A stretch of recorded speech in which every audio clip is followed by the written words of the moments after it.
নমস্কার দর্শকরা, আমি অনুরোধ করছি আপনারা যারা ভিডিওটি দেখছেন তারা অবশ্যই সাবস্ক্রাইব করবেন এবং যারা ইউটিউবে দেখছেন তারা সাবস্ক্রাইব করবেন, যারা ফেসবুকে দেখছেন তারা লাইক করবেন, কমেন্ট করবেন, ফলো করবেন, শেয়ার করবেন। দর্শকরা, আজকে আমি আজকে যেটা ঘটনা ঘটেছে, ভারতের প্রাক্তন প্রধানমন্ত্রী মনমোহন সিং শেষ নিঃশ্বাস ত্যাগ করেছেন। তো আমি আজকে আমার যে আজকের শোটা, আমি তার কিছু কাজ, তার কিছু কর্মদক্ষতা নিয়ে আমি একটু আলোচনা করব। কেন করবো, এর কিছু কারণ আছে। কারণ আমি মনে করি যে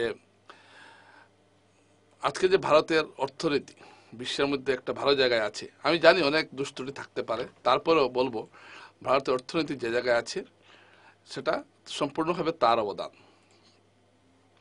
1992 সালে তিনি ছিলেন দেশের অর্থমন্ত্রী। সেই সময় তিনি যে বাজার অর্থনীতির বা উদার অর্থনীতির যে লাইনটা গ্রহণ করেছিলেন, যার ফলে আজকে ভারতবর্ষ জিডিপিতে সারা বিশ্বের মধ্যে এখন 5 নম্বরে আছে এবং আগামী আছে। তো এর বিভিন্ন ক্ষেত্রে ভারতের একটা উন্নতি করেছে। আমি এগুলো আজকের বিষয় আজকে একটু আপনাদের কাছে তুলে ধরবো। এই জন্যই তুলে ধরবো, আপনারা মনমোহন সিং, যারা আমার দর্শকরা যারা, আপনারা মনমোহন সিংকে একজন রাজনৈতিক দলের প্রধানমন্ত্রী হিসাবে দেখবেন না। আপনারা মনমোহন সিংকে যদি একজন নিরপেক্ষ দৃষ্টিভঙ্গিতে দেখেন, আপনারা যে যে রাজনীতিতে বিশ্বাস করুন, আমি আজকে যে মনমোহন সিংয়ের কথা আলোচনা করছি তাকে সেই দৃষ্টিভঙ্গি যদি আপনারা দেখেন, তাহলে আপনারা বুঝতে পারবেন যে তিনি আমাদের দেশকে কোন জায়গায় নিয়ে গেছেন। নেতা কাদের বলে, যারা আজ থেকে 30 বছর 40 বছর পরে কি হবে সেই চিন্তা করে সিদ্ধান্ত নেয়, তাদেরই নেতা বলা হয়। মনমোহন সিং ছিলেন এমনই একজন নেতা। তো আমি এখানে মনমোহন সিংয়ের যে বিষয়গুলো আনছি, মনমোহন সিং কি করতেন না করতেন সেটা আমি এখানে আনছি না। তিনি বিশ্বব্যাংকে কাজ করতেন, তিনি স্কুল অফ ইকোনমিক্সে তিনি পড়াতেন, তিনি রিজার্ভ ব্যাংকের গভর্নর ছিলেন, তিনি ফিনান্স কমিশনের অর্থ কমিশনের তিনি ডেপুটি চেয়ারম্যান ছিলেন, ভারতের অর্থমন্ত্রী ছিলেন, তারপর প্রধানমন্ত্রী হয়েছেন 10 বছর। আমি এগুলো আপনারা সবাই জানেন, আমি এগুলো আনছি না। আমি শুধু আনছি যে মনমোহন সিংকে কেন আজকে মনমোহন সিংয়ের বিষয়টা আলাদাভাবে আলোচনা করছি। এই যে আমি শো করি কত নেতাই মারা যান, আমি তো কারোর সম্পর্কে শো করছি না, কেন মনমোহন সিংয়ের সম্পর্কে করছি। একটু আপনারা বুঝবেন জিনিসটা। এটা বোঝাটা এই জন্য জরুরি যে দেশটা কি ছিল, কি হয়েছে, এই বিষয়টা আপনাদেরকে একটু বুঝতে হবে। 1992 সাল পর্যন্ত ভারতীয় অর্থনীতি, ভারত স্বাধীন হয়েছে 1947 সালে। 1992 সালে ভারত চলেছে একটা মিশ্র অর্থনীতির একটা আদলে। এটাকে আপনারা নেহরুবিয়ান ইকোনমি বলতে পারেন। কারণ জওহরলাল নেহরু যে দেশ স্বাধীন হওয়ার পর জওহরলাল নেহরু চেয়েছিলেন দেশটাকে, কারণ জওহরলাল নেহরুর হাতে যে দেশটা এসে পড়েছিল সেই দেশটা হলো মাত্র 8% মানুষ শিক্ষিত এবং দারিদ্র প্রায় 80%-এর উপর মানুষ দারিদ্র সীমার নিচে, রাস্তাঘাট দেশে বলতে কিছু নেই, এরকম একটা দেশ তার হাতে পড়েছে। তখন ঠিক সেই সময় খুব জনপ্রিয় ছিল সারা বিশ্বে কমিউনিস্ট রাশিয়ার যে মডেলটা, অর্থাৎ 5 বছর অন্তর অন্তর একটা পরিকল্পনা করা হলো, 5 বছর এই কাজ করা হবে এবং সেই মতো অর্থ বরাদ্দ করা হতো। এইভাবেই এই ইকোনমিটাকে বলা হতো রাশিয়ান ইকোনমি এবং রাশিয়াতে ইকোনমিটা খুব চলতো এবং সেটা পঞ্চবার্ষিকী পরিকল্পনা গ্রহণ করে ভারতবর্ষে এই অর্থনীতি চালু করা হয়েছিল। কিন্তু রাশিয়া পুরোটা ছিল রাষ্ট্রের নিয়ন্ত্রণে। কিন্তু এখানে ভারতে কি করা হলো, ইংল্যান্ডের অনুকরণে এখানে করা হলো মিক্সড ইকোনমি, মানে কিছুটা ব্যক্তিগত পুঁজিও থাকবে, কিছুটা রাষ্ট্র থাকবে, তবে রাষ্ট্রের পুঁজিটা ছিল বেশি। এর ফলে আমরা কি দেখতাম, 1992 আগে রেশন কার্ড, লাইসেন্স, সিমেন্টের পারমিট, কেরোসিনের পারমিট, গ্যাসের পারমিট, এগুলো পারমিট ছিল, অর্থাৎ পারমিটের একটা রাজত্ব ছিল। এই পারমিট রাজত্বের ফলে কি হয়েছে, এক শ্রেণীর দুর্নীতিগ্রস্ত আমলা, কিছু রেশন ডিলার, এ ধরনের কিছু কিছু মজুদ্দার, এদের জন্ম হয়েছিল। আর ধরুন একটা রাষ্ট্র ব্যবসা করবে এরকম একটা ধারণা ছিল। রাষ্ট্র ব্যবসা করার ফলে কি হয়েছে, বেশিরভাগ সরকারি কোম্পানিগুলো ফেল মেরেছে, কারণ লালবাতি জ্বলেছে। এর কারণটা হলো কি, সরকারি, কারণ রাষ্ট্রায়ত্ত যেগুলো সংস্থা ছিল সেইগুলিতে যে বেতন দেওয়া হতো সেই বেতন দেওয়ার মতো ক্ষমতা একসময় সরকার হারিয়ে ফেলে, যার ফলে এগুলো বন্ধ হতে থাকে। দেশের অর্থনীতি অচল হয়ে পড়ে, দারিদ্রতার হার, দরিদ্রের সংখ্যা দ্রুত বাড়তে থাকে। এরকম একটা পরিস্থিতি সারা দেশে, বেকারত্ব চরম সীমায়, কারণ ব্যক্তিগত কোনো উদ্যোগ নেই, সব কিছু সরকারি।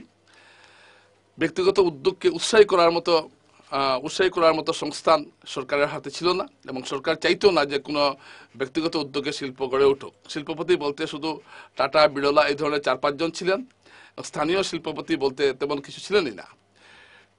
ঠিক এরকম একটা অবস্থাতে দেশের ভার নিয়েছিলেন দেশের ভার নিয়েছিলেন প্রধানমন্ত্রী, তৎকালীন প্রধানমন্ত্রী নরসিংহ রাও। নরসিংহ রাও নিজেও ছিলেন উদারীকরণের সমর্থক।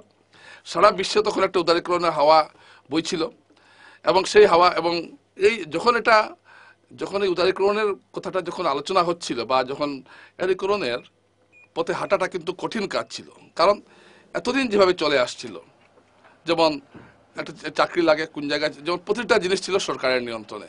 আপনি ট্রান্সপোর্ট বলুন, চাল বলুন, সিমেন্ট বলুন, সব কিছুতে একটা সরকারের নিয়ন্ত্রণ ছিল। এরপরে কি হলো, সরকারি অফিসাররা ছড়ে ঘুরাতেন বিভিন্ন বিষয়ে, এবং ব্যবসায়ীরা একটা ব্যবসা খুলতে গেলে অনেক ধরনের অসুবিধার সম্মুখীন হতেন।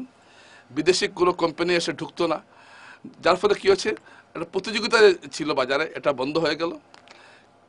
কিন্তু 1992 সালে যখন এই উদারীকরণের হাওয়াটা খোলা হলো, বিদেশি কোম্পানিগুলো যখন আমাদের দেশে আসতে শুরু করলো, বিদেশি এয়ারলাইন্সে বিদেশি আসলো, সব জায়গায় যখন বিদেশি কোম্পানিগুলো আসা শুরু হলো, তখন আমাদের কোম্পানিগুলো একটা প্রতিযোগিতার মধ্যে পড়লো। ওরা নিজেদের উন্নতি করলো, এবং বিদেশি যে কোম্পানিগুলো ভারতবর্ষে এসেছে, ওরা তখন স্থানীয়দের নিযুক্তি করেছে।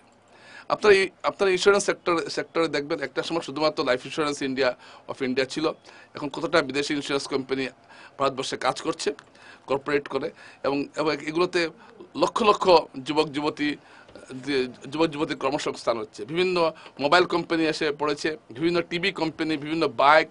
এই যে একটা অর্থনীতির মধ্যে একটা জোয়ার এসেছে, এটা কিন্তু এসেছে একমাত্র ডক্টর মনমোহন সিংয়ের জন্য। আবার একটা জিনিস লক্ষ্য করবেন, অর্থনৈতিক উন্নয়নের পাশাপাশি তিনি আবার যেটা অত্যন্ত গরিব যারা, তাদের প্রতিও কিন্তু তার একটা দায়বদ্ধতা ছিল। এই যে ফুড সিকিউরিটি বিল, প্রধানমন্ত্রী নরেন্দ্র মোদী আপনার বারবার শুনেন যে বিনামূল্যের চাল, এটা প্রথমে আইনে রূপান্তরিত করেছেন doctor Manmohan Singh. Food security অর্থাৎ সকলের জন্য খাদ্যের অধিকার, এটা কিন্তু আমাদের সংবিধানে ছিল, নির্দেশাত্মক নীতিতে ছিল আমাদের সংবিধানে, যে সকলের জন্য খাদ্য, সকলের জন্য স্বাস্থ্য, এই দুটো কাজে তিনি করেছেন। এডুকেশন ফর অল 2009 সালে সর্বশিক্ষা নীতি যেটা নিয়েছিলেন, 2009 সালে প্রত্যেককে পড়ানোটা সরকারের দায়িত্ব। এবং 2006 সালে খাদ্য সুরক্ষা বিল, অর্থাৎ প্রত্যেক পরিবারকে অন্ন সংস্থান সরকারকে করতেই হবে, বাধ্য, সরকার না করলে এটা সংবিধান স্বীকৃত অধিকার হয়ে গেল। আর ছিল শিক্ষা অধিকার তো ছিলই, আর ছিল সকলের জন্য কাজের অধিকার, এমএনরেগা। আপনারা বলবেন এমএনরেগাতে অনেক দুর্নীতি হয়েছে, এটা রেখে কি লাভ? কিন্তু এমএনরেগা দেওয়ায় কি হয়েছে, সরকার এখন বাধ্য হয়েছে প্রত্যেককে কাজ দিতে। এই তিনটা কাজ করার ফলে কি হলো, যে দরিদ্রের সংখ্যা কিন্তু দ্রুত কমে আসলো, দরিদ্রদের অবস্থার মান একটু উন্নতি হয়েছে এইগুলো সরকারি প্রকল্পের জন্য। আজকের নরেন্দ্র মোদী সরকার এগুলো প্রকল্পকে চালিয়ে নিয়ে যাচ্ছে, বেশি বেশি করে চালিয়ে নিয়ে যাচ্ছে। কিন্তু সূত্রপাত কিন্তু হয়েছিল মনমোহন সিংয়ের জমানায়। তিনি আরো একটা কাজ করেছিলেন, সেটা হলো, আপনারা জানেন যে প্রধানমন্ত্রী নরেন্দ্র মোদী ক্ষমতা আসার পর জনধন প্রকল্প চালু করেছিলেন, অর্থাৎ প্রত্যেকের নামে ব্যাংকে খাতা খোলা। আচ্ছা, এখন ভাবুন, যদি ব্যাংক না থাকতো তাহলে কোন জায়গায় খাতা খুলতেন লক্ষ লক্ষ মানুষ? মনমোহন সিং তার শেষ কার্যকালের শেষ 2 বছরে কয়েক লক্ষ ব্যাংকের শাখা খুলেছিলেন। আপনারা শিলচরে যে দেখছেন, যেমন লিংক রোডে একটা শাখা, ব্যাংকের শাখা, তারপর তারাপুরে স্টেট ব্যাংকের শাখা, অনেকগুলো নতুন নতুন শাখা আপনারা দেখবেন গত কয়েক বছরে খোলা হয়েছে। সোনাই রোডে একটা শাখা, এসব কিন্তু গত 12-13 বছরে খোলা হয়েছে। এটা কিন্তু মনমোহন সিং সরকারই করে গেছে এটা। এই যে কাজগুলো করার ফলে কি হয়েছে, ব্যাংক মানুষের সামনে গিয়ে পৌঁছতে পেরেছে। আগে কি ছিল, স্টেট ব্যাংক, গ্রাম থেকে একটা লোককে স্টেট ব্যাংকে আসতে হতো। কিন্তু 2011-12 সালে বা এর একটু আগে প্রচুর সারা দেশে কয়েক লক্ষ ব্যাংকের শাখা খোলা হয়েছিল, যার ফলে ব্যাংক গ্রামের মানুষের সামনে গিয়েছিল। আপনারা বলবেন যে বেকার সমস্যা বেড়েছে, এই বেড়েছে, সেই বেড়েছে, অনেকগুলো কথা আপনারা বলবেন। আমি জানি যে উদার অর্থনীতির ফলে অনেক দেশীয় কোম্পানি বন্ধ হয়ে গেছে। উদার অর্থনীতির ফলে কোন দেশীয় কোম্পানি বন্ধ হয়েছে? যে দেশীয় কোম্পানির কোনো যোগ্যতা ছিল না, যে কোম্পানি সরকারের সঙ্গে সমঝোতা করে তার অর্ডারটা, তার গুণগত নিম্নমানের মালটাকে সরকারকে দিয়ে কেনাতে বাধ্য করে তার শিল্প বাঁচিয়ে রেখেছে, এই ধরনের কোম্পানিগুলো বন্ধ হয়েছে। কারণ তখন সরকার কোনো কিছু দায় নেয়নি। একটা কথা মনে রাখেন, সরকারের কাজ ব্যবসা করা নয়, সরকারের কাজ ব্যবসার একটা পরিবেশ তৈরি করে দেওয়া। সরকার ব্যবসা করার কথা নয়, কিন্তু ভারতে সরকার ব্যবসা করতে গিয়ে জনগণের বহু টাকা জ্বলে গেছে। এক একটা রাষ্ট্রায়ত্ত সংস্থাকে এই স্বায়ত্তশাসিগুলোকে প্রতিপালন করতে গিয়ে সরকারের কোটি কোটি টাকা খরচ হয়, হাজার হাজার কোটি টাকা খরচ হয়েছে গত 60-70 বছরে। তো মনমোহন সিং এই বিষয়টাতে জোর দিলেন এবং পরবর্তীতে আমরা দেখলাম বিভিন্ন রাজ্য সরকার তার পদ্ধতি গ্রহণ করেছে। অর্থাৎ সরকার এখন আর কোনো কিছুতে সরকার কোনো কিছুতে এখন চাকরি দিতে চায় না কেন? কারণ চাকরি দিতে গেলে জনগণের টাকায় বেতন দিতে পারবে না। তো সরকার কি চাইবে? যে ব্যাপক কর্মসংস্থানে ব্যাপক শিল্প স্থাপন করা হোক। এবং সেই 1992 সালের পর থেকে আমরা দেখলাম ব্যাপক হারে বিদেশি বিনিয়োগ ঘটেছে ভারতে। আমেরিকান কোম্পানি, চীনা কোম্পানি, এখন যারা কট্টর বামপন্থী তারা বলবেন এগুলো কোম্পানি এসে ভারত থেকে মুনাফা নিয়ে গেছে তার দেশে। আরে বাবা, মুনাফা নিয়ে যাক, কিন্তু তোমার দেশে তো চাকরির সংস্থান করেছে। ওরা তো আমেরিকা থেকে তো শ্রমিক আনেনি, এখানকার ছেলেমেয়েরাই চাকরি পেয়েছে। তো এটা কিন্তু 1992 আগে ছিল না ভারতে। তো তারপর দেখবেন বিভিন্ন মোবাইল কোম্পানিগুলোর, আজকে দেখবেন একটা পাড়ার দোকানে গেলেও দেখবেন কার্ড বিক্রি করছে। এভাবে সব কিছুতেই একটা নতুনত্ব এসেছে, সব কিছুতেই একটা পরিবর্তন এসেছে। এটা এসেছে ডাক্তার মনমোহন সিংয়ের জন্য। তাছাড়া তথ্য অধিকার আইন, যেটা তথ্য জানার আইন, অর্থাৎ সরকারের অফিসাররা কি করছে সেটা জানার অধিকার একজন নাগরিক হিসেবে আমার রয়েছে। এই অধিকারটাকে সাংবিধানিক স্বীকৃতি কিন্তু দিয়েছিলেন ডাক্তার মনমোহন সিং। সুতরাং আজকে আপনারা দেখবেন তিনি মারা যাওয়ার পর আজকে প্রধানমন্ত্রী নরেন্দ্র মোদী কি বলেছেন। নরেন্দ্র মোদী তার অবদানকে, প্রধানমন্ত্রী নরেন্দ্র মোদী ডক্টর মনমোহন সিংয়ের অবদানকে স্বীকার করেছেন এবং ভারতীয় অর্থনীতিতে তার অবদানকে তিনি স্মরণ করেছেন। আনন্দবাজার পত্রিকা আজকে কয়েক বছর আগে তাদের 75তম বর্ষপূর্তি উপলক্ষে একটা অনুষ্ঠান করেছিল। সেখানে তারা চিফ গেস্ট করেছিল নরসিংহ রাওকে। প্রধানমন্ত্রী থাকা সত্ত্বেও নরসিংহ রাওকে, কারণ নরসিংহ রাও, তার কথা হলো নরসিংহ রাও ছিলেন উদার অর্থনীতির পথিকৃৎ এবং নরসিংহ রাও সরকার যদি সেই সময় সিদ্ধান্ত না নিত তাহলে ভারত আরও পিছিয়ে যেত। কিন্তু এই নরসিংহ রাওয়ের মূল সেনাপতি ছিলেন ডক্টর মনমোহন সিং। এবং ব্যক্তি জীবনে তিনি কতটুকু সৎ ছিলেন আমি একটা প্রমাণ আপনাদের দেই। গত 2014 সালের লোকসভা নির্বাচনে কংগ্রেস যখন হারছিল, মনমোহন সিং টিভিতে বসে বসে দেখছেন যে কংগ্রেস হারছে, কংগ্রেসের আর ফেরা সম্ভব হবে না। তিনি সঙ্গে সঙ্গে তার যে বাংলো, অফিসিয়াল যেটা বাংলো খালি করা শুরু করলেন, 2টো ট্রাক আনলেন। জিনিসপত্র কিছু নেই, 2টো ছোট ট্রাকেই তার জিনিসপত্র হয়ে গেছে। এগুলো নিয়ে তিনি সোজা তার দিল্লিতে তার একটা ফ্ল্যাট আছে, 2 কামরা ফ্ল্যাট, ছোট্ট ফ্ল্যাট, সেখানে গিয়ে উঠলেন।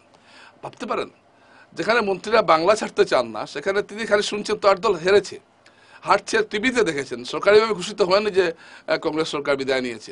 এটার আসন কমছে, তিনি টিভিতে ট্রেন্ড দেখে তিনি সঙ্গে সঙ্গে বাংলা খালি করে দিয়েছেন।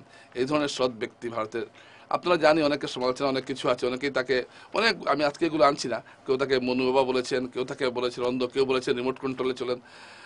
দেখুন, কে কি চললো সেটা পরের কথা, কে কি করলো আমি সেটা দেখবো। তিনি যা করে গেছেন তার 10 বছরের কার্যকলাপে এবং তার আগের 5 বছরের অর্থমন্ত্রী হিসেবে তার যে 15 বছরের কার্যকলাপে তিনি যা করে গেছেন আমাদের এই দেশটার জন্য, সেটার জন্য তাকে অবশ্যই তিনি অমর হয়ে থাকবেন। কত প্রধানমন্ত্রী, কত নেতা, তিনি একটা কথা বলেছিলেন কয়েকদিন আগে যে মানুষ আমাকে মনে রাখবে। সত্যি ডক্টর মনমোহন সিং, আপনাকে মানুষ মনে রাখবে, কারণ আপনি ভারতের অর্থনীতিকে একটা সচল রাস্তা দেখিয়েছিলেন। না হলে যেভাবে চলছিল সেইভাবে চললে কয়েক বছরের মধ্যে এই দেশ দেউলিয়া হয়ে যেত। এটা ঘটনা। এবং যে সাহস তিনি দেখিয়েছেন, আজকের দিনে আপনারা এই কথা বলছেন, 1992 সালে উদার অর্থনীতি চালু করার মতো সাহস কোটি দেশ দেখাতে পেরেছে। খুব কঠিন ছিল সেই সময়, খুব ইংল্যান্ড দেখাতে পারেন। ইংল্যান্ডের অর্থনীতি তখন কেন্সি অর্থনীতির মতোই চলতো, ইংল্যান্ড দেখাতে পারেনি।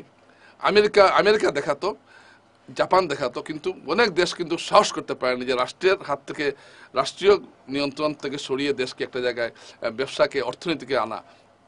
সেই কঠিন কাজটা ডক্টর মনমোহন সিং করেছিলেন। তো আজকে এই মহান নেতার প্রতি শ্রদ্ধা জানিয়ে আবারও আজকে অনুষ্ঠানটা শেষ করছি। নমস্কার।